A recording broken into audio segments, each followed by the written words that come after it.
Welcome to the Wake.Show. As everybody knows, a show needs an intro.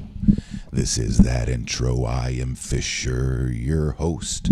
I have a special guest today. It's Enrique OU, and his phone is going off right now. That's the way to start a show. Welcome to the Wake.Show, everybody. My name is Chris Fisher, and happy episode 151. Welcome to Monday. I have a very special guest today. It is All-Star break for Major League Baseball, and sportscaster for the Tampa Bay Rays, Enrique OU, is in here. Or I'm sure I didn't say your name right at all. Yeah, you did it a lot better than most people. Yeah. Oh, you didn't butcher it. Believe me, that's pretty nice. All right, so give it a nice roll off the tongue and see if it hits my ear just right. Enrique OU. See, that's pretty good. You did OU. Okay, so I was trying to get too Spanish with it. I tried to drop that L and see if it was a Y there. No, it's because it's really, even think about it. Well, you wouldn't know, but even in Spanish, it's a very unusual name. Okay. It's really a French-Spanish name. It's a name from kind of on the border. And from what because it's even in Latin circles, there isn't that name that, it's normal, like Rodriguez or Herrera. Right. And you said it's got a little French influence as well. Yes, it does. All right. Well, it's a beautiful name. Thank you. Welcome into the studio. Thank you so much, everybody, for the likes and the shares. Let's see here. I want to do a little something with my logo this morning. You would know more about it than I would. About that. Let's see what happens when it stays right there. All right. So, well, I don't like that either.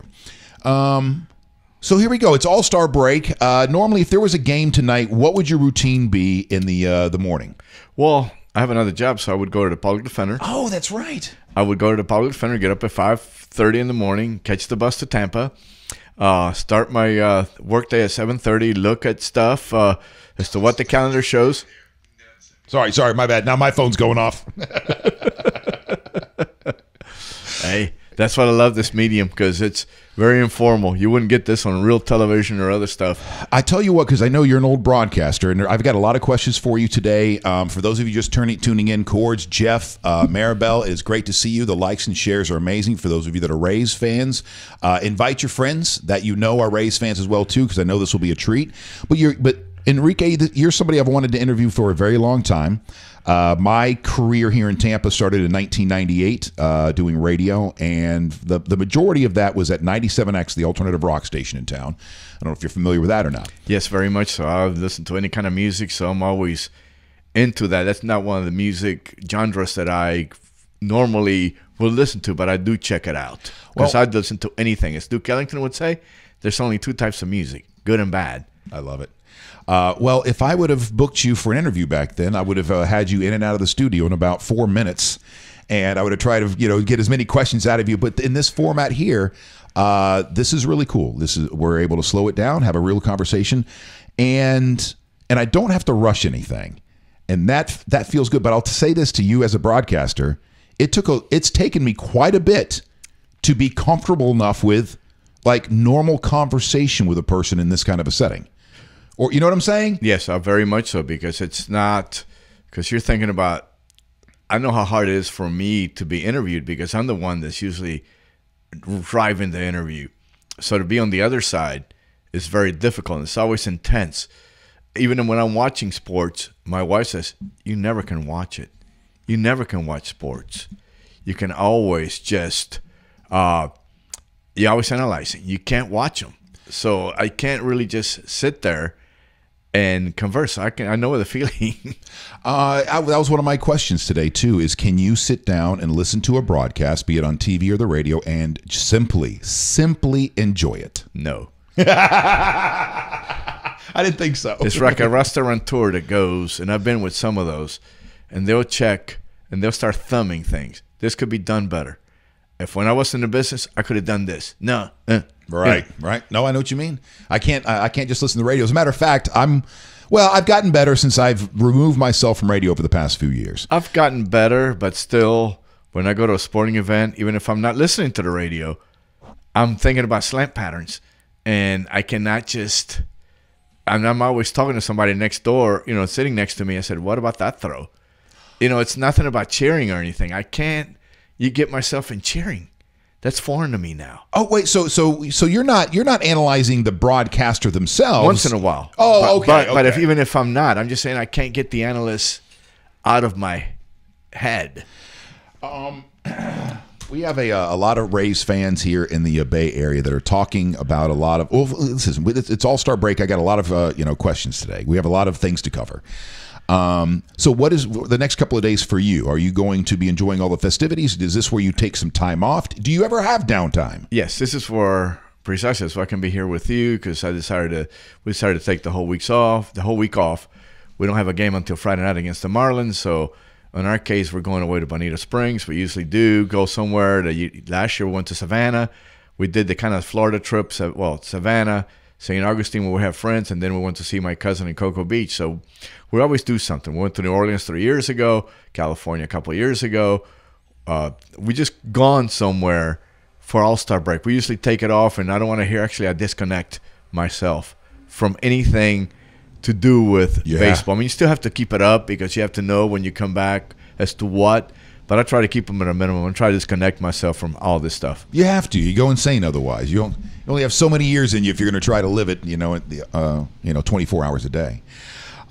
So growing up, was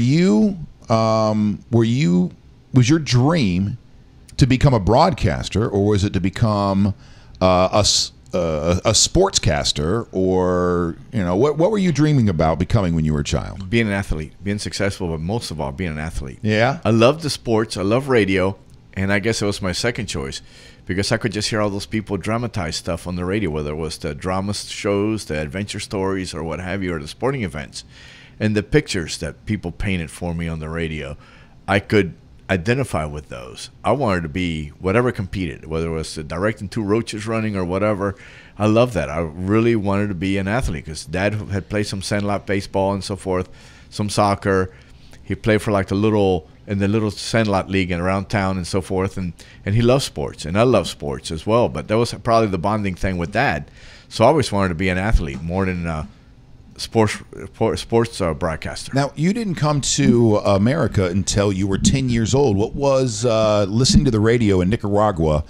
What was that? Would that be the 70s, the 60s?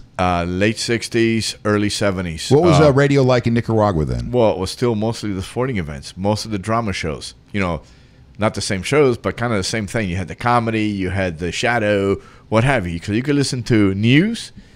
You could listen to the sporting events, especially the sporting events, or even the drama shows. Whatever their incarnation were of the adventure, the hero that always went on this series and always triumph over evil, or the little soap operas, whatever. So the radio was always full of stuff, whether it was news, some music as well. And it was, as you know, being in the radio business at that time, it was just hodgepodge of music. You could really swing the music of your life or whatever. Though it wasn't called that, you could throw in anything from Paris Prado to Sergio Mendes to The Doors on the same set. Well, that had been still at a time, even in American radio, where the DJs, I still think, had a lot of control over their own shows and the music that they were playing. I think that started to change in the 70s, however. With FM radio. Oh, yeah. I mean, that became whether you had think about locally, you wouldn't know it, but it was one of your sister station, 102.5, which is now The Bone, whatever. At that point, it was SRQ, Alternative Underground. And it was alternative rock, whatever it was at that point, album-driven. Here in the Bay Area, 102.5 was an alternative rock. Yes, it was out of Sarasota. No kidding. Yeah, and it was SRQ or whatever it was. And it was very much, one of those old album stations, kind of underground. And that's playing what it all was. The cool stuff? Yeah. Wow. Well, so when you came to America from Nicaragua, did you come right to the Bay Area, or was there a couple of stops along the way? No, I came to the Bay Area because my aunt had been a flight attendant. And my aunt decided that she loved it in the United States, married my uncle, met at the JCEs, the old junior, whatever, achievers or whatever it was, like a little chamber, young chamber of commerce for young people, whatever back then. And she decided to marry and stay in this country. So along the way, my uncle worked for the Royal Castle, the old burgers place, and they moved him to Tampa. And so she moved to Tampa, and that's where she was. So when the Costa Rica school, which is my first stop that I made leaving home at 5, we found out that I only went to 6th grade. We had to find somewhere else for me to go. And my aunt had heard about the blind school up in St. Augustine, the Florida School for Deaf and Blind. And she said, well, it's one of the best schools in the nation, so come and take a look at it. So sure enough, we came on one of our visits. We took a detour because at that point, Mom and Dad were sending me to all these doctors in New York and all over. And one of the trips to New York, my grandmother brought me, and she wanted to come see her daughter, which is my aunt. So we went to Tampa, and my aunt says, well, go take them. We'll take them up to St. Augustine to look at the school. Sure enough, I went to the school. So that's how I came to the Bay Area. My aunt lived here, and she became a legal guardian for me to go to the blind school. I was watching you went back to that school in 2014. Yes. To give the commencement address. Was Yes, that the I first did. time you were ever invited back to the school? I've been invited a lot of times, but that's the first time I could go, that I had time to go back during the whole time. I'm kind of bad about that. And I don't know about you, Chris, but when I flip the page, by and large, I go. It's just probably my nature to go forward. I mean, I never forget my roots, but it's just something that I just don't, as Tom Wolfe would say, you can't go home again. But I've been there a couple of times, but I just haven't been. And think that we had a kid that we mentor that came to our booth about 6 years ago. And after that, I really wanted to go back to the school. And it just happened that Dr. Prickett, who's a big baseball fan, who's the president of the school, invited me to do the commencement speech. Was there pressure? I mean, you public speaking, you love it. You're not. This is your wheelhouse. Just somebody sets you up and you can go forever.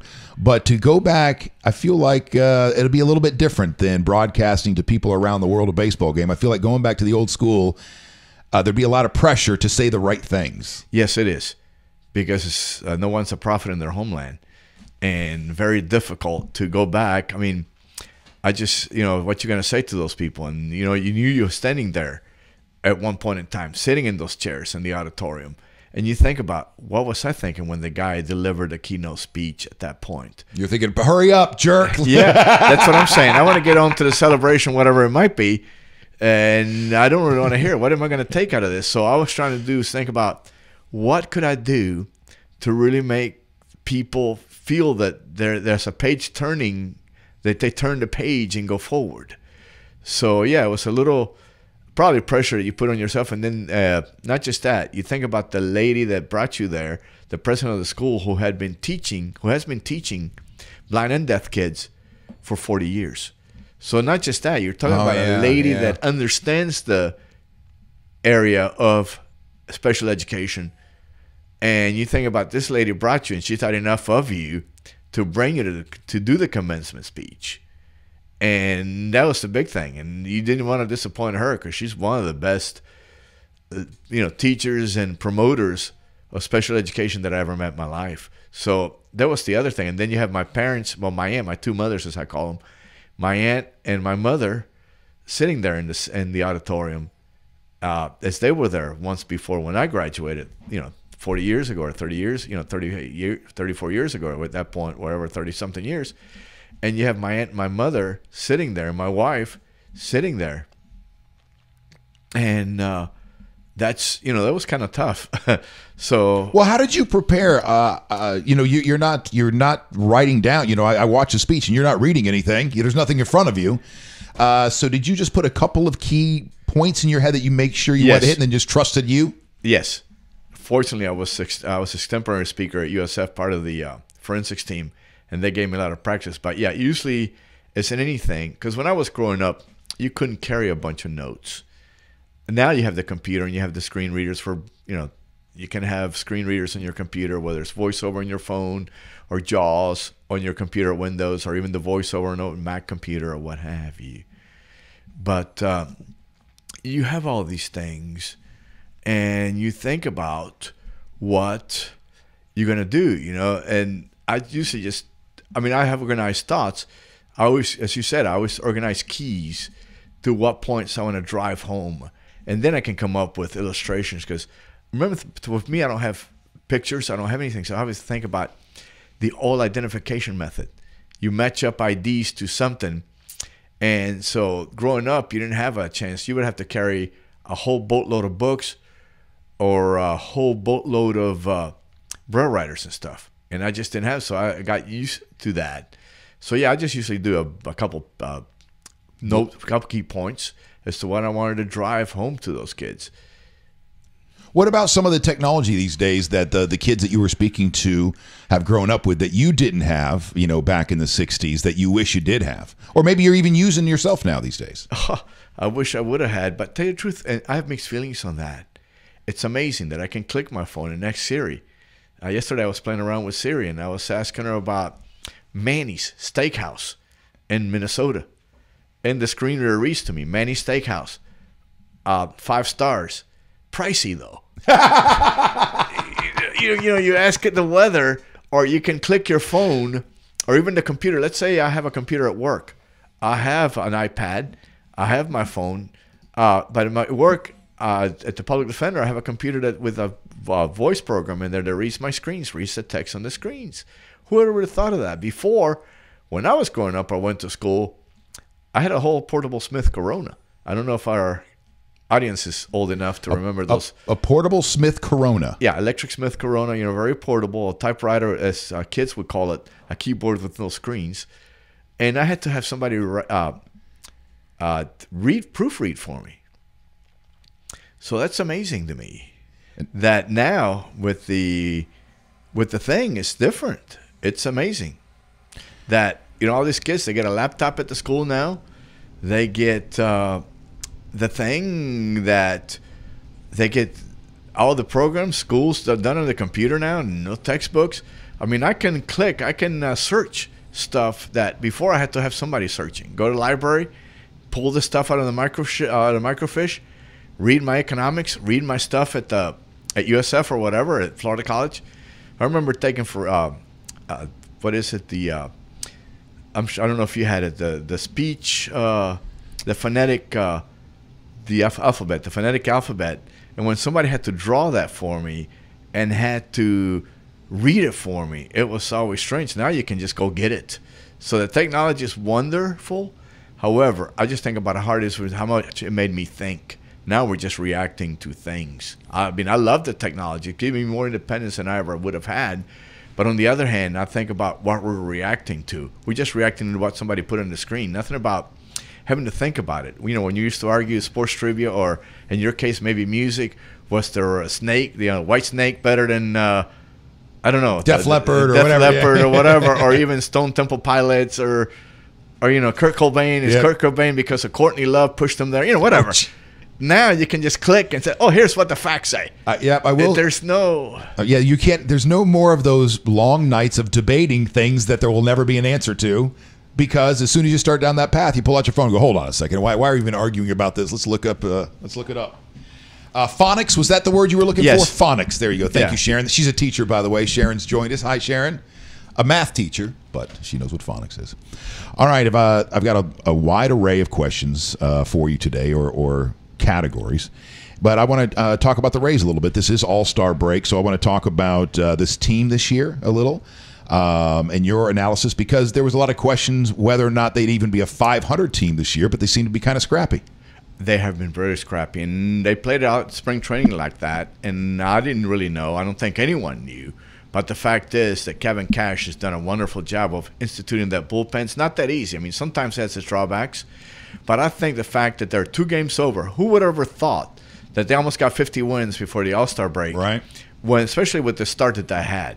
I thought that they would pitch. I thought that they would defend. I wasn't sure how many runs they would score. And they've done actually a very good job offensively. I think that Roberson and Wendell have done a tremendous job of pushing the Rays forward, of doing this stuff that that they've done. They had a chance to go 50-46, and where we were, especially the way they started the season against the Yankees, Boston, where we started 4-13, and to go 2 games over with all the pitchers have been hurt. I mean, I think you have to say that the front office of the Rays and also the manager, and I think the coaching staff of the Rays, whether Snyder, Montoya, Catrero, local kid Ozzie Timmons, have done a tremendous job of really pulling this team together. And the one thing that I can say for this, I don't know what the rest of the season will bring us, but they do play hard. And I think you have to give that up to the manager. That's the fact that they're playing hard, it's amazing. Sharon has a couple comments from yesterday's game. She says, first of all, Cash made him a huge mistake loading the bases in the 10th. Actually, I agreed with him. That's what I said before we even got to that. Because Jay Cave was going to score with any kind of fly ball. You have to get the force out at home of any kind. Rosario was killing us. And Maurer is a very good left-handed hitter. So I would have taken my chances with Dozier, who's hitting 2/28.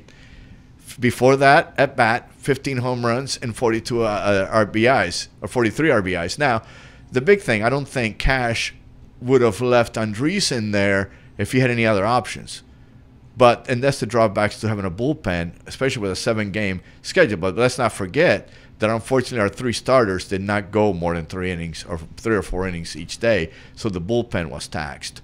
So the options for that weren't that many, and that's the thing. It wasn't the walks. I thought the walks, you have to walk them because you have to get the double play or the force out at home. So even though the guy had hit a home run on you earlier in the game, you still... Well, it wasn't him that hit it. Oh, she goes, that guy, the guy that came up already. No, he had a home run in his career. He was 3-for-9. He was 3-for-9 in his career with a home run. There you go, Sharon. You need to know your facts better. She also goes, I don't know, why do they keep changing players? Because that's the only way we can get players to come back. We don't have the payroll. Right. For the Yankees, let's say the Red Sox. I'll give you a classic example. Pablo Sandoval, the Panda. Okay, they signed Henry Ramirez. They signed both of those guys for $90 million for 5 years. Well, neither one of those guys are with the team anymore. Both of them got waived. They can afford to carry 80, 90 million or 150 million on their payrolls or whatever, through 6, 7, 8 years. We can afford to do that. We just don't have that kind of money where we can afford. So we have to trade to get chips back that are worthwhile. Think about this. A lot of our pitchers came in trades. Joey Wendell and Daniel Roberson. Daniel Roberson came back on the Escobar trade to Oakland. So we have to trade him once. Think about this. At a certain point, you get arbitration. Can we pay $10 million for a couple guys, 3 guys? Probably not. You're thinking about $30 million on a $70 million payroll. Let's talk about you calling the games. I was reading, an article that goes back a few years, and your I paid him. Don't believe it. Well, you're the play-by-play guy, your partner. Oh, he's very important. Well, he said that he was just astonished. One day, all of a sudden, there's the crack of the bat, and that you called the play in real time. A grounder to second base, and he's out at first. And he was like, "Well, how the hell how'd you know that?" We just knew where the ball went, and the fans, everything told you. And I got lucky on that one, but no. Okay. There is a little bit of guessing, and it goes along with that. Well, there's always. Well, think about it. All of us do guessing. Think about a quarterback. See, I think it's very hard for people, especially the age of video. But think about a quarterback. Think about Staubach, or even now Brett Favre, probably the biggest gunslinger there have been in the last few years. The quarterback's not really looking down where the receiver is. He's guessing as to where he's going to be because he's got to get that ball there where the receiver is going to be. Think about where you're making a business projection or what have you. You think about where some of the numbers will help you, but you're guessing as to where you're going to be 5 years from now. Same thing with a quarterback. The quarterback, oftentimes he doesn't see the receiver. He just knows the receiver is supposed to be at a certain spot at certain time. Same thing. Anybody will do that. Sharon, just to continue the conversation you're having with Sharon, she says, and that's the problem with the Bay Area, is that we are not going to ever have enough money. But that doesn't mean we can't have a championship. We've had some very exciting years. I agree with it. What about the 4 years, 4 playoff years in 6 years, and the World Series 1 year? And I think with the new stadium, there could be an increase in payroll because I think you can win with $110 million payroll. Kansas City did it. A couple other teams did it. And I think with the new stadium, I don't know. I haven't talked to anybody. I don't know. It's just my thoughts on the process is that we could do that. And because, even Stu quoted that we might add some pieces with the new stadium. So that would be a thought. And I think we could win because we're not that far away. If we can we missed a couple times not being able to add the extra bat or maybe the extra relief pitcher. But I think that they could. And we had exciting times. And actually, this team has been exciting. And over 500. I mean, unfortunately, we're in a tough division. That's the one thing. Because if we were in the Central Division, we would be 5 games out of first place or so. So we would not just have a chance to be for a wild card. We'd be in the chance. We'd be right there within striking distance of first place. So what are your thoughts then? All the talk over the years about the issues with the Rays attendance and if we just did this or we just did that. So now the conversation's back to, hey, let's make this happen and bring the Rays to Tampa, build this gorgeous stadium, and that's going to solve our problems. I think it would help. Yeah. I think because there's younger corporate money, and think about it, most people come have business meetings and things in Tampa. There is more corporate money, especially with the development of Water Street, Minnick. I think people moving back into the urban areas where they don't want to walk, where they don't want to go too far. They want to play here, live here, and eat here. And that's what you see in Seattle. That's what you've seen anywhere. And so I can see where it would help, because think about where the airport is.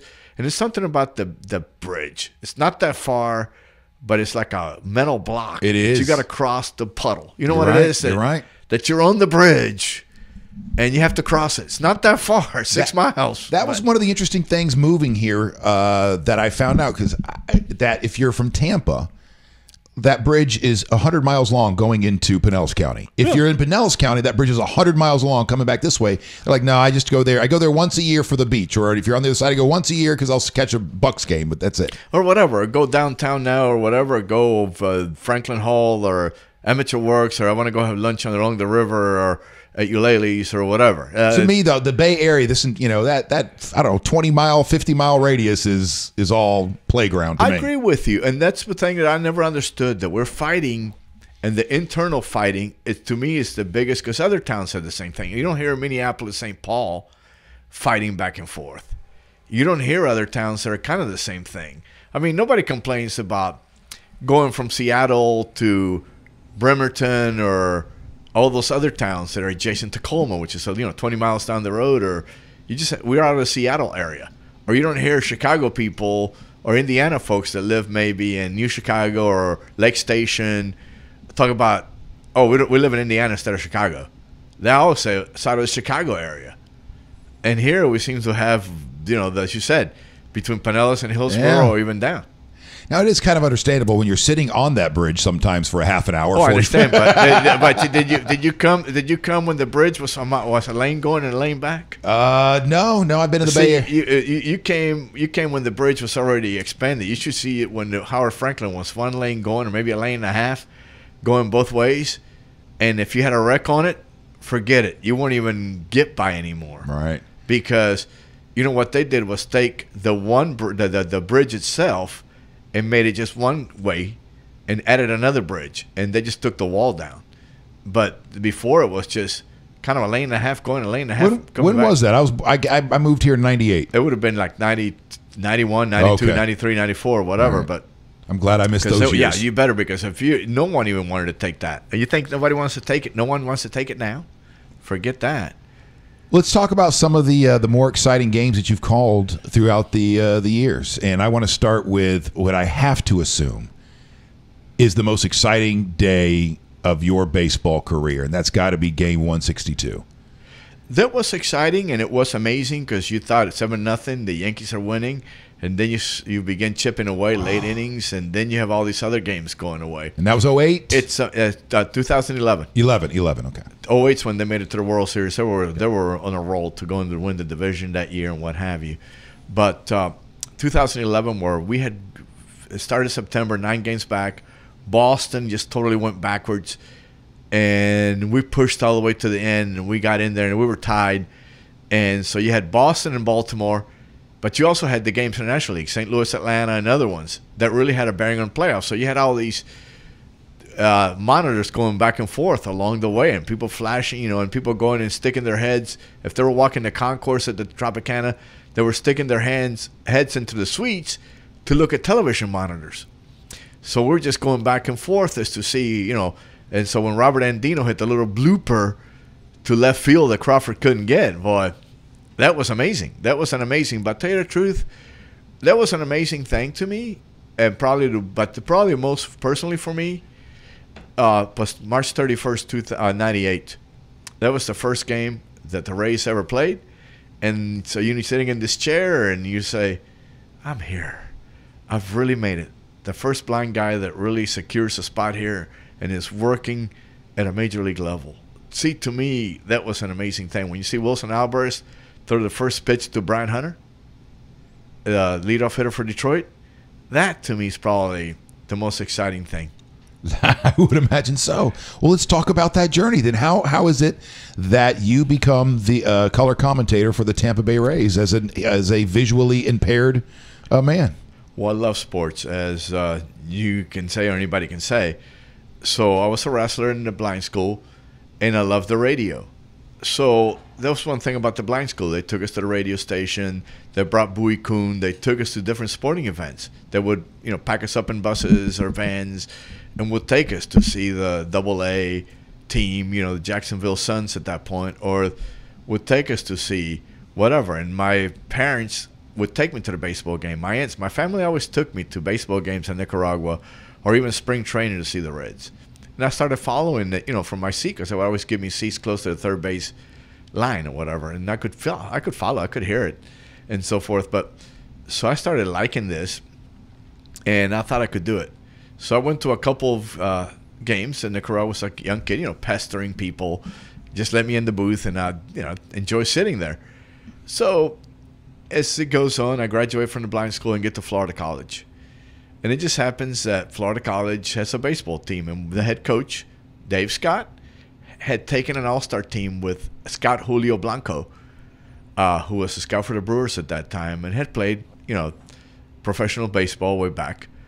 And so they go to Nicaragua with a little, what they call the sports ambassadors. And he was the assistant coach, but also a pitcher. And so, I don't know, we just happened to talk one day, and he says, "Oh, you're from Nicaragua?" I played in Nicaragua. And I remembered a couple things that happened in Nicaragua during the thing, such as they had to get a game in when it shouldn't have been played. But if you didn't get the game in, it would have been a riot because the fans had already paid for admission to the game. So here they are putting Rawson into the ground, and really, that was before, drainage and all that. And they had to play because the people had already paid admission, and the guy with the gate had already left. With the money from the gate had already left, so you had to play it. There was no other choice. So we were talking about that. We were talking about the Nicaraguan experience, and I remembered that I told him, I said, "I don't like your PA announcer." And so, but meanwhile, there were two players. Orestes Estrada was our star first baseman. He was a star, who does television for the Rays now, and he's community for the Rays. And anyway, so here we go. We start with him, and I meet Orestes and Lorenzo Fernandez, whose dad had played in Nicaragua in the winter leagues, was a longtime minor league coach for the Dodgers. So I don't know, got talking to them, and they lobbied for me to become the PA announcer.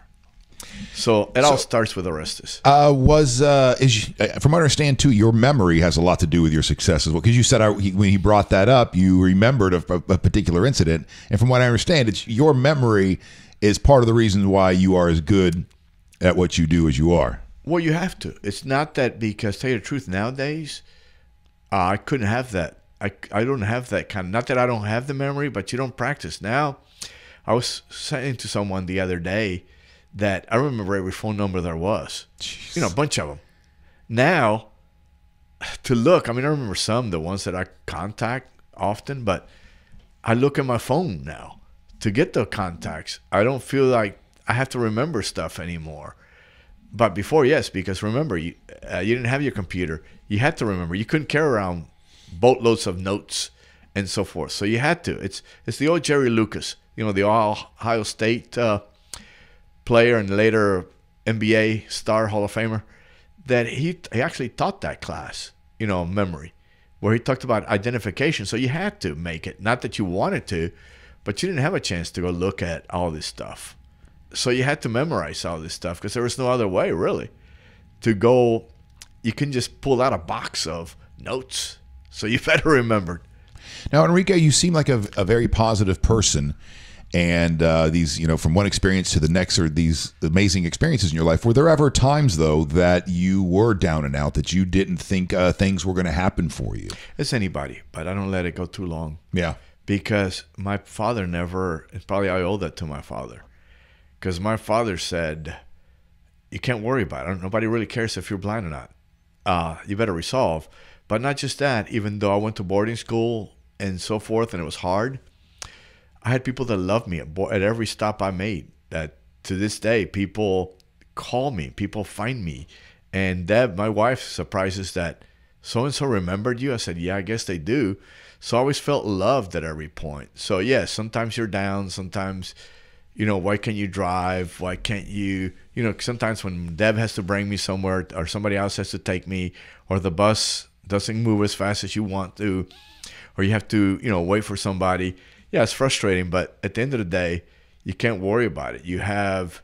I've had great experiences, maybe because I've had the great experiences and made them the best, because I've had people who pushed me forward, whether it was teachers, whether it was other people. They saw enough in me that were willing to invest in me, and I knew that they loved me. So for me, yeah, sometimes you get down and out. You're never going to get there, so forth. You're never going to be the sportscaster, especially when somebody says, how can you do it? There's no way. You were going to find something else. I said, yeah, I could.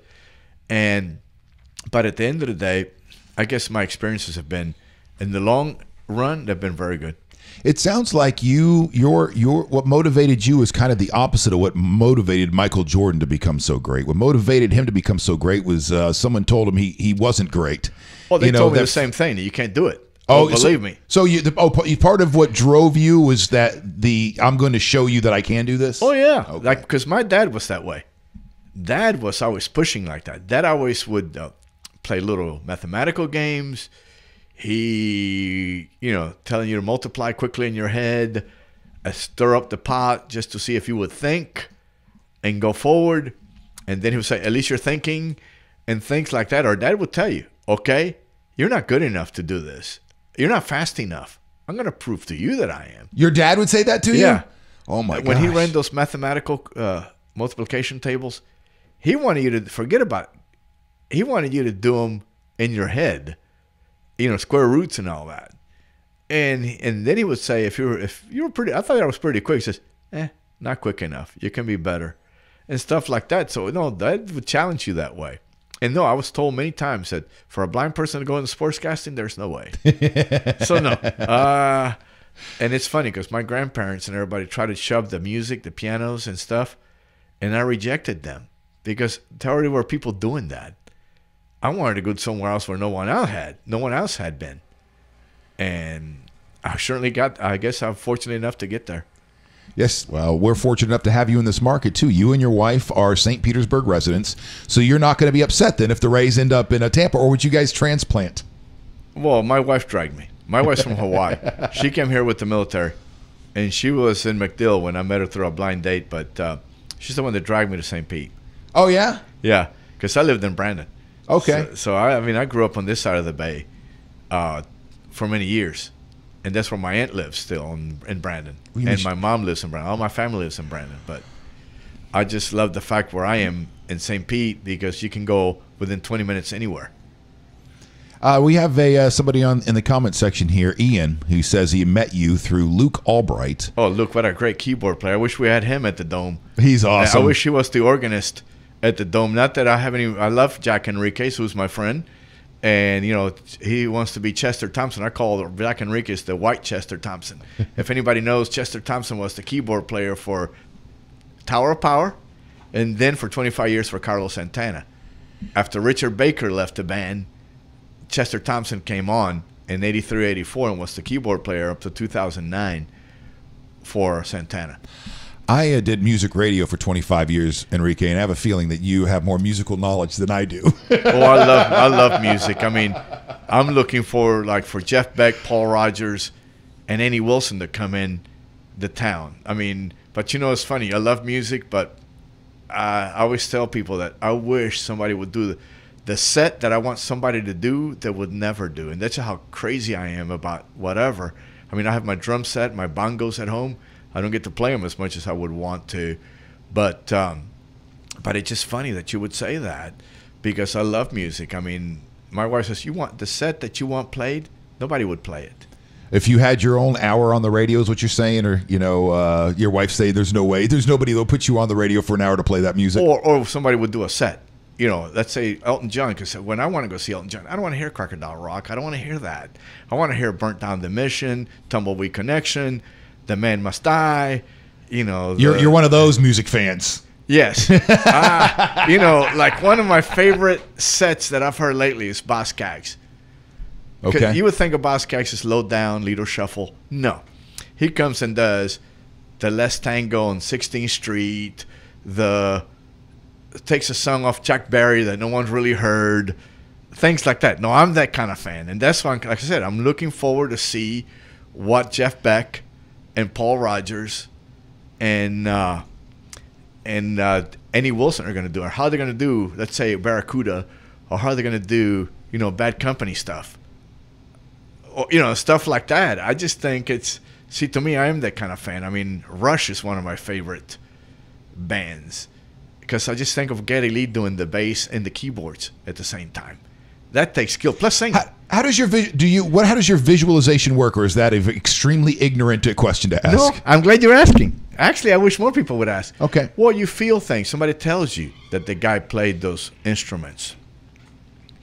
And so you hear those things. And you hear the guy doing the bass and the keyboards. And you visualize how he's doing. One, he has to play with his feet. And I'm sure he has some MIDI running between his feet, and the bass player. Or he's playing the bass while he's running the MIDI through his, between his feet and the keyboards. And because he can't have four hands. And so I'm visualizing that, or I'm visualizing Neil Peart on the drums and how fast he has to move his hands on the drums. And then there's an emotion that comes is attached to that as well. Are you kidding me? When you hear either Graham Lair when he was for Santana, or hear a long solo with Neil Peart, or let's say when Santana had Tom Custer on as his keyboard player for 6 years, and you would hear him using the Mini Moog, and you have a feel for what he's doing on the Mini Moog, and all of a sudden he's rolling the Mini Moog, or having one hand on the Mini Moog and one hand on another keyboard, and you have a feel for that as to what that is. That's an amazing. I just think of visualizing the guy rolling back, or the way. That's why I always ask Deb, how does he have his keyboards set up? Like I could tell the Boz Scaggs had a Fender Rhodes and a Hammond B3, especially a Fender Rhodes, which no one has. Everybody runs all their sounds out of one keyboard. But for Boz Scaggs, his keyboard guy had a Fender Rhodes, a Hammond B3, and a piano. And he was just rolling back and forth on that. And then we had the other guy that was doubling up saxophone and on the harmonica. But on the harmonica, since there's only one key to the harmonica, he had a slider in the harmonica. And I can just see him rolling that slider and doing, especially when he's doing the Les Tango on King Street. How interesting that was to me. Well, how interesting this is to me. Enrique, like I was saying a little bit earlier, it was interesting. I had to put my ego out of the way, or I realized that I had a lot of ego because listening to you talk about music. I know you can't live your life with any regrets, but it makes me regret a little bit that I didn't appreciate where I was when I was doing music radio, because the music annoyed me and got in my way. I wanted to talk more. My ego felt I was bigger than the music we were playing on the radio, so it was a constant battle to get rid of the music. And if I had it to do over again, I would have had much more appreciation for my position. Well, all of us, I think all of us that are successful in whatever we are, you have to have some kind of ego. I mean, let's think about this. Jordan, he won, but I don't think he would be so kind if you didn't do correctly or what you wanted to do. I don't think LeBron, I don't think anyone that's driven like that. You have to have some kind of ego to be driven like that. So I understand that, and that's what you want to be the best that you can do. It's just funny how nowadays, if you get to talk 15 seconds on the radio, right, that's a lot. I mean, so the writing was on the wall for me early on.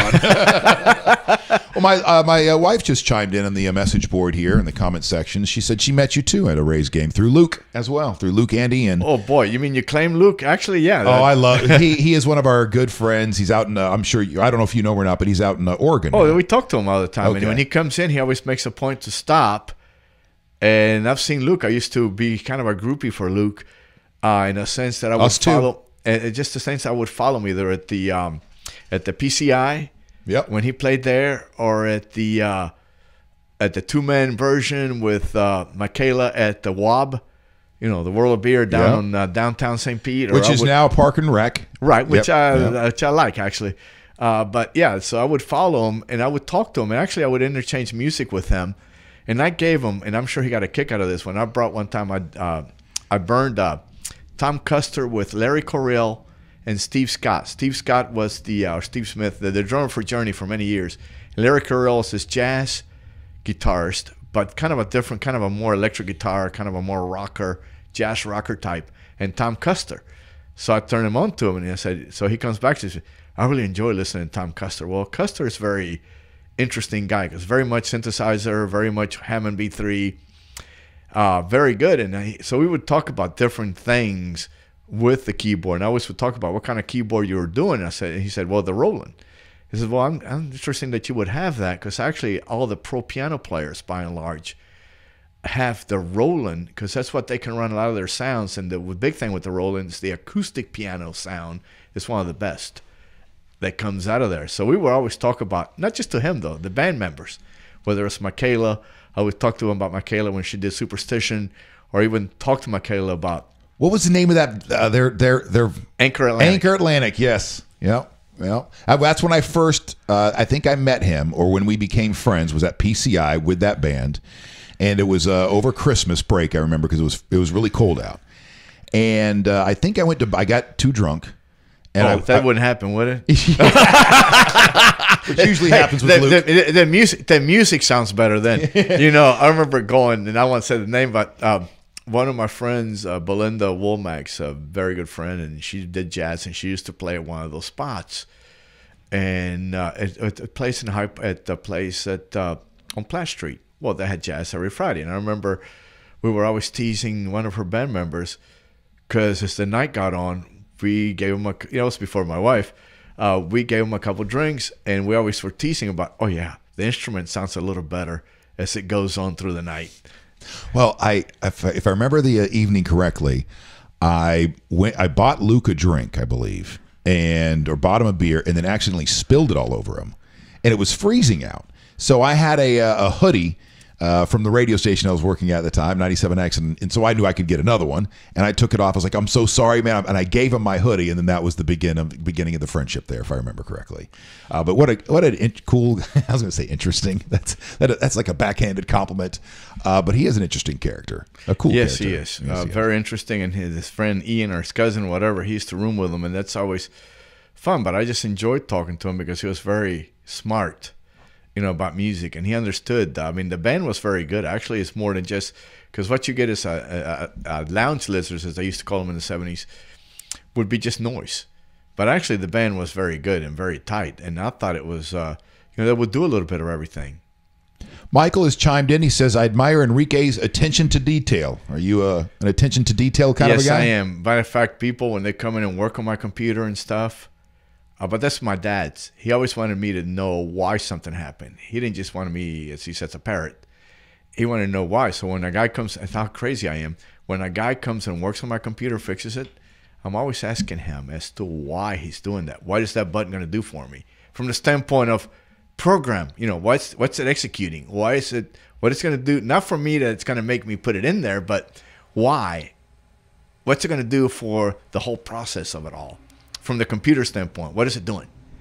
I remember I asked a computer guy a long time ago, and the best description I ever heard of the web, or even the servers and stuff, and he gave me a description of an office with the whole shelves. And think about it as in shelves, that you would get all these shelves, open them up, and how much room you would have to occupy for these shelves. Well, that's what the server does. It's all these shelves that you have stuff coming in and out, and you opening up or closing the drawers in the shelf. So I'm always asking things like that. How important is, let's talk about life. How important is it to be a curious person in life versus being the person who seems to know everything? Well, you never know everything. but believe me, if I know something, like anyone else, you or anybody, I feel very confident about to spilling it out. And it is that way. Oh, no, I'm not shy to saying that it is that way. But on the other hand, you can never learn everything. Because once you do, might as well shoot yourself. Right. You can't, because everything moves. There's no way. I mean, you have to learn something, because once you go away, it's Alexander. What did he say? And I always quote this because it's so true. When he conquered whatever he was going to conquer, Alexander the Great, and at the end of the day, when he became an alcoholic, he says, what is there? Is this it? Is this all there is? He was really depressed at the end of the day. I'm not somebody who is very highly educated. I dropped out of community college, and so I've stumbled into this realm and other realms, as an adult. And what I mean by that is, if you can go through a phase, and I'm sure most people do this when they're like 18, 19 years old, but go through this phase of kind of the everything is meaningless phase in the end. And if you're not careful and you stay there, then you're right. You start contemplating as, well, what's it all for? Why are we reading this? Why am I reading The Quiet Man by John, The Quiet Man? Why am I reading To Kill a Mockingbird?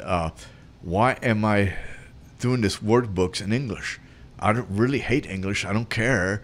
I want to do mathematics. Give me all the mathematical formulas you want. I love those. But I've never, this is meaningless. This is worthless. Why am I doing this? And sure enough, when you go 20, 30 more years and you figure out, well, that's why I did it. And if you don't have a sense of purpose, then you're exactly right. You might as well just I don't want to say find your purpose.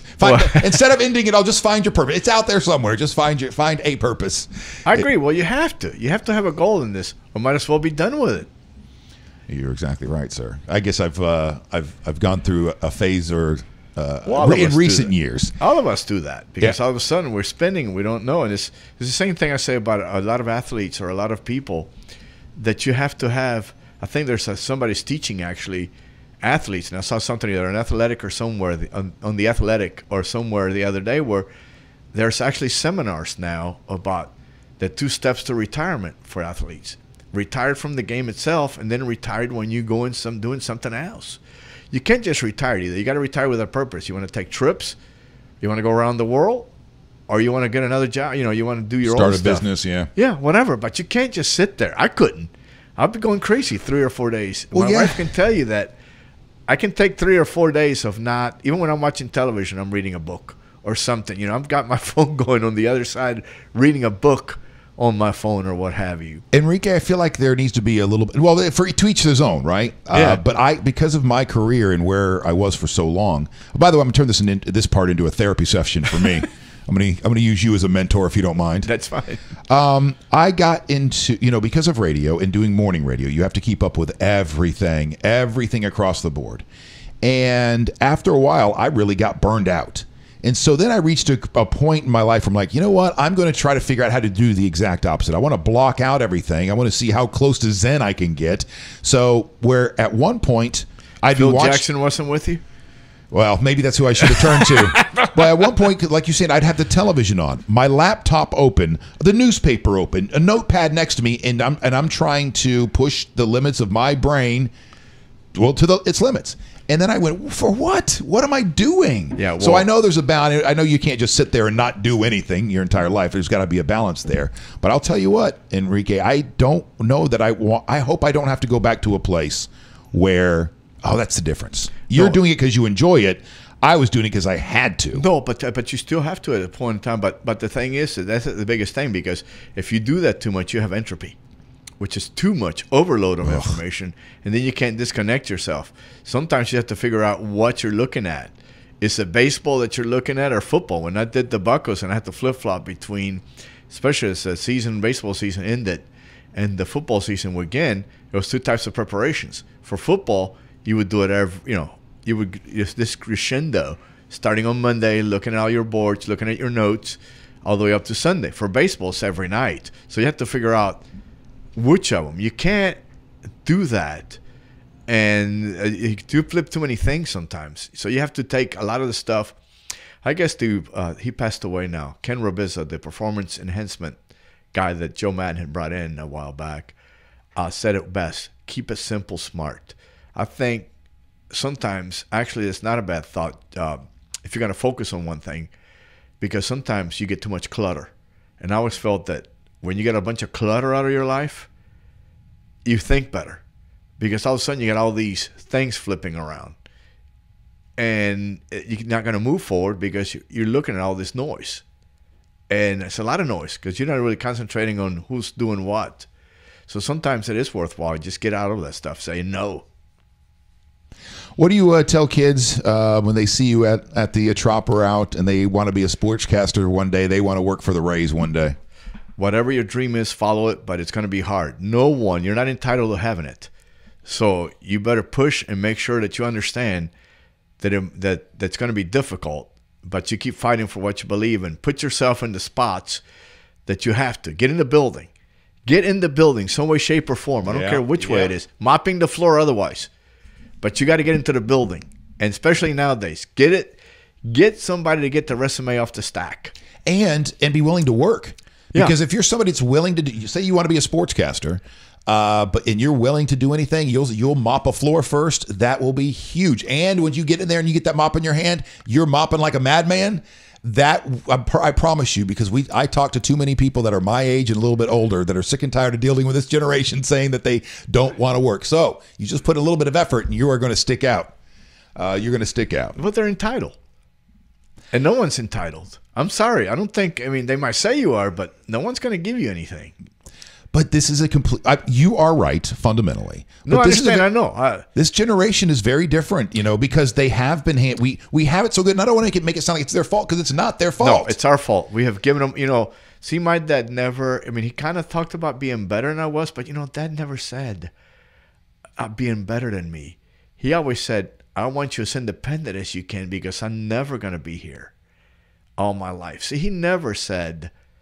He kind of he said that and backhanded that I wanted you to be at higher spots, but he never pushed that forward. He just wanted to make sure you could take care of yourself. Take care of yourself. That's his main thing that he ever said. He never said, "I want you to be better than me." He always said, "I want you to fend for yourself." That's the big thing he inculcated. He didn't say. He wanted you to be at a higher spot than he was, like as anyone else would. Right, of course. But the main thing with him is, I'm not going to be here. So you better go. Resolve. What'd your father do for a living? He was a banker for a while, was the development person for the banks in Nicaragua. And then he worked for my grandfather, worked for another guy as the manager in development for like a cotton place, a rice place. And then he went working for my grandfather. He was a business guy for cattle and coffee. So that's what we did.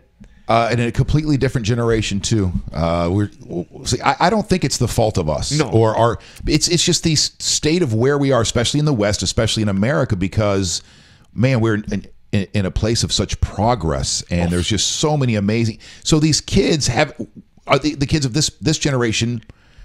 A lot of them weren't raised with those same fears that their parents were or their grandparents were of, I don't know where the next meal is going to. They don't have to go hunt it. They don't have to leave the cave and hunt it. That's the big key phrase, as Dave Ramsey would say, leave the cave and hunt it. They don't have that. Right. You see some, please, we don't want to talk about everyone because I don't think when you put a blanket on everyone, it's not so. And I have an outlook that there's some people out there, there's someone out there that will, because when everything sounds gloom, there's always been someone in generations past that will step up. Oh yeah, and go forward and lead. I think that's what it is. It's just the I think it's the cycles where we're in. Well, in the generation, our generation, or you're looking down at the other ones, and the first thing you're going to see are the things that scare you, that were different from your generation or seem different. I agree. And so that you focus on those things that. That bring that fear out of you. But if you just were to turn that off for a second and look at the other half or more, look at how much technology. Think about this. It's amazing. You can have somebody deliver food to your house. You don't have to go to a restaurant anymore. You don't have to go to the store anymore. Somebody delivers. Yeah. So now, not only do you not have to hunt, you don't even have to gather. Think about it. Amazonas, I call it Amazona Prime. We have Amazon Prime. You can order. And even on your television, you don't need anything. You can just click, order from your television, get the menu, and even the television talks to you. In my case, the new smart televisions actually have a voice reader in there where you can use the clicker, and it'll tell you where the television is. You can order stuff from there. Yeah. It's something that recently I sort of put in my head, or make sure that it's in the front of my head, in those times that I'm starting to feel a little bit more of the doom and gloom of the world, is to remember that we are also living in the most amazing time in That's humanity. what I say. See, that's the way I look at it. Yeah. That for me, the computer has been independent. So now, instead of my wife having to read, she does read a lot, and she's a big key to my success. But instead of her having to read everything, I can go and watch old concerts now. I can go and watch stuff or listen to newscasts or even look at stuff, newspapers, whatever, on my own. I can do a lot of research on my own. So is there any downtime for you, or what do you do just to relax, or is your relaxing still reading? I might go swim. Relaxing is reading. If I had the time, I like to go biking. I love to do stuff. I'm always about doing stuff. It's just that I don't have time to do that. I mean, probably I would go do the tandem bike. I would go do, if it was just me or whatever. I always like to go and do things. I go to listen to music, whatever. Play my instruments.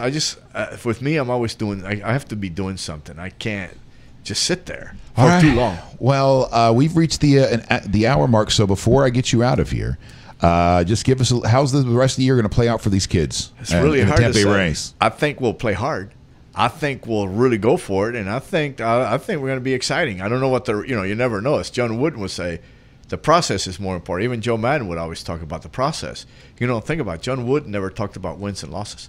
He talked about the process. Huh. He talked about rebounding. He talked about different things, but he never – he wanted to win, but he never talked about winning. So I don't know what there will be, but the one thing I can promise you is that I think they will play hard and they will be exciting. I think the kids will be exciting. Shoot. Okay, before I get you out of it, because that just spawned another thought. And that is the difference between what you were just talking about with John Wooden and going, it's about the process. Do this stuff right in practice, do this stuff right, and then the wins will come. But there's also another philosophy out there that permeates American sports, well, sports around the world, and that is winning is the only thing. Win at all cost. If you're not a winner, you are a loser. Well, you won't win consistently if you don't have the process. You might win very short term. But again, it's the winning is, I know it's the misquoting of Vince Lombardi, whether he said winning is not, it's the only thing. He never really said that. Okay. But he said, if we're not here to win, might as well don't play. And he always was, the big thing with him, he always was about the process. Because think about it, he never really adjusted during the game. He always felt that he gave you the tools to win before you got to Sunday. And this is the same thing, Joe Madden. That's the same thing. Any coach, any really worthwhile coach, is my math teacher, Tuck Tinsley, always said, it's not to make your grades here. I could give you an A, and you probably will make it, but it's what you do when you leave my class. Did you know really what I've taught you and how you're going to take this forward? Because it will play everywhere. Well, thank you so much, sportscaster, public defender, Enrique Oliu. Thank you so much for stopping by today. Thank you very much, Chris. It's always fun to hang out with you, and especially the courts and all that, all your people, and I'm glad you're doing this. And the next time Luke comes to town, we'll all go hang out. There you go. We'll go watch him play somewhere. Thank you so much for being a part of the Wake.Show today. My name is Chris Fisher. The likes, the shares, and the invites are always appreciated. Have a wonderful Monday, and we'll talk again soon. Bye-bye.